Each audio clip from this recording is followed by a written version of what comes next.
ಸಿಗ್ತಕ್ಕಂಥ 10% ನಮ್ಮದೇ ದುಡ್ಡದು, ಅದಕ್ಕೇನು ತಮ್ಗೆ ಹೊರೆ ಆಗೋದಿಲ್ಲ. ತಮ್ಮ 3 ಜನ ಸಚಿವರಲ್ಲಿ ನಾನು ಮನವಿ ಮಾಡ್ಕೊಳ್ತಾ ಇದ್ದೀನಿ, ನಮಗೇನ ನೀವು ದುಡ್ಡು ಕೊಡಬೇಕಾಗಿಲ್ಲ, ನಮ್ಮ ದುಡ್ಡು ನಿಮ್ಮಲ್ಲಿದೆ. ಅದಕ್ಕೆ ಯಾವುದೇ ಥರವಾದ ನಾಗಮೋಹನ್ ದಾಸ್ ಸಾಹೇಬ್ರಾಗಿರ್ಬೋದು ಎಲ್ಲ ಸಾಹೇಬ್ರದ್ದು ಕ್ಲಿಯರೆನ್ಸ್ ಸಿಕ್ಕಿದೆ.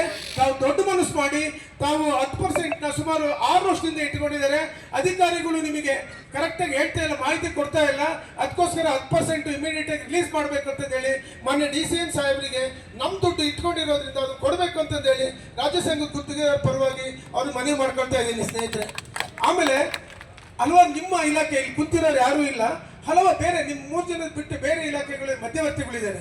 ಯಾಕಂದರೆ ನಾವು ಈ ಸಂದರ್ಭದಲ್ಲಿ ಹೇಳಲೇಬೇಕು, ಮಧ್ಯವರ್ತಿಗಳು ಅಂದರೆ ನಮ್ಮನ್ನು ಎಲ್ಲೋ ಖಾಸಗಿ ಆಫೀಸ್ಗಳಲ್ಲಿ ಚೀಫ್ ಇಂಜಿನಿಯರ್ ಕರೆಸ್ಕೊಂಡು ಮಾತಾಡೋಂಥ ಒಂದು ಕೆಲಸ ಮಾಡ್ತಾ ಇದ್ದಾರೆ.